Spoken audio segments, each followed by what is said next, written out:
ست فرص محققه مهدره من النادي الاهلي، والكره اللي بتتشاط على محمد الشناوي من شبرا ولا من العتبه بتخش فيه وهو قاعد في بلدهم في كفر الشيخ. انا بطالب الدكتور احمد جاب الله بكشف اجراء كشف النظر على محمد الشناوي. محمد الشناوي ما بيشوفش الكرات المسدده من بعيد، كورتين اتنين متشاطين تحس ان هو مش لازم يلبس نظاره، فيهاش عيب ان احنا نعمل له عدسه، نعمل له نظاره، مش بيشوف الراجل، مش بيشوف الكور المسدده من بعيد ضايعه، وشوطين اتنين وانت تخش فيك احنا، وبعدين الكوره بتتشاط فيك وانت تبص لك ايه ده، دخلت الجون اسم الله عليك، محتاج اروح اكشف نظر، محتاج ايه يا عم، في ايه يا عم، انت الكوره اللي تجيلك تخش ايه مفوتها، ده انت النهارده يا عم في ايه يا عم، احنا لما بتبقى كويس بنقول رجوله الشناوي، شوف النهارده رجوله محمد. سجل يا تاريخ، سجل يا تاريخ النهارده 24 يونيو 2025 بعثة الأهلي لكرة القدم في الطائرة الإماراتية في سماء المحيط الأطلنطي أو في سماء أوروبا في طريق العودة إلى دبي ومنها إلى القاهرة، تنور الدنيا بأكبر نور. سجل يا تاريخ، الأهلي راجع إلى مصر ومعاه أكبر جائزة مالية في تاريخ الرياضة المصرية. من يوم ما مصر عرفت رياضة وعرفت ألعاب وعرفت منتخبات وأندية ومسابقات وبطولات، محدش دخل لمصر المبلغ اللي الأهلي كسبه النهاردة. الأهلي راجع مصر ومعاه أكتر من 12 مليون دولار. ما شاء الله ما شاء الله ما شاء الله. عظيم يا أهلي، دائما أنت بتخدم بلدك وبتصلح اللي يفسده الآخرون.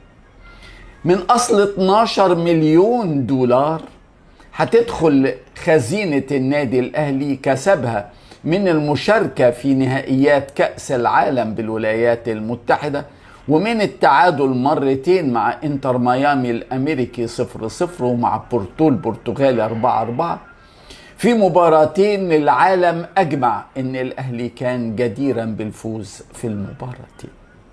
مجلس ادارة النادي الاهلي هيفك القيد عن 2 مليون دولار فقط من اصل 12 مليون، يعني تقريبا 100 مليون جنيه، لتوزيعها كمكافآت على الجهاز الفني القديم والجديد وعلى اللاعبين اللي شاركوا في نهائيات كأس أندية العالم بالولايات المتحدة وفقا لنسبة مشاركاتهم، وكذلك على اللاعبين اللي شاركوا في الدوري العام.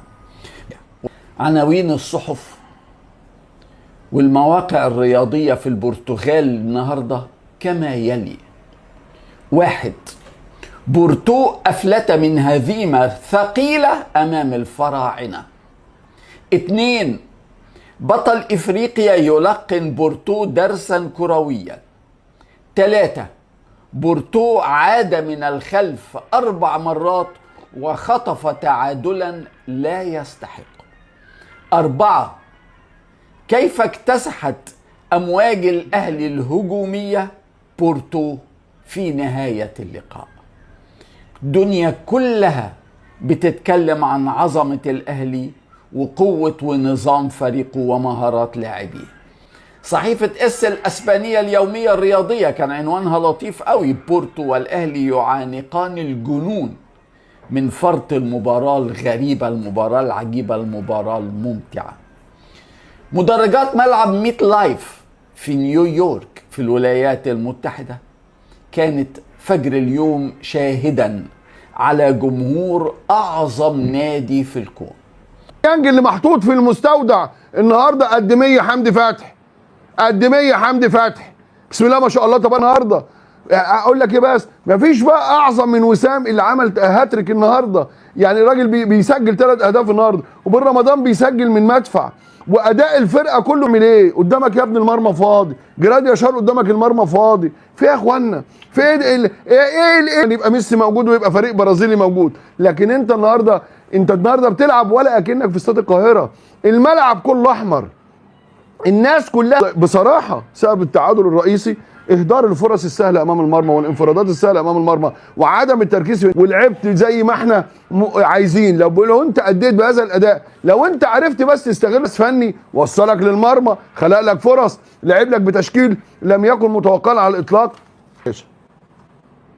على قمه المجموعه. مين التاني بميسي؟ اعظم لاعب في العالم. مين التاني؟ لو انت صدقت انك ممكن تكسب، ميسي ورجال برتغالي. لو حد قال لك في الترتيب المراكز انت ايه، قول له انا الاهلي اللي تعادل مع البرتغال مع بطل اوروبا وبورتو البرتغال 4-4 في المنظومه الدفاعيه، ونتيجه ان محمد الشناوي ما بيشوفش ولا عندك ايه؟ والله اول عن عدم فوز النادي الاهلي بهذه المباراه كجهاز فني كلاعب راس فريد، يعني بمباراه واحده هو دلوقتي على قمه الهدافين، بمباراه تخيل اللي انت ضيعته قدام انتر ميامي واللي انت بتضيعه النهارده قدام بورتو البرتغالي. لو مصدق انك تقدر تكسب كنت كسبت. مش شايف والله العظيم اتمنيته انه يغير الجون الثاني.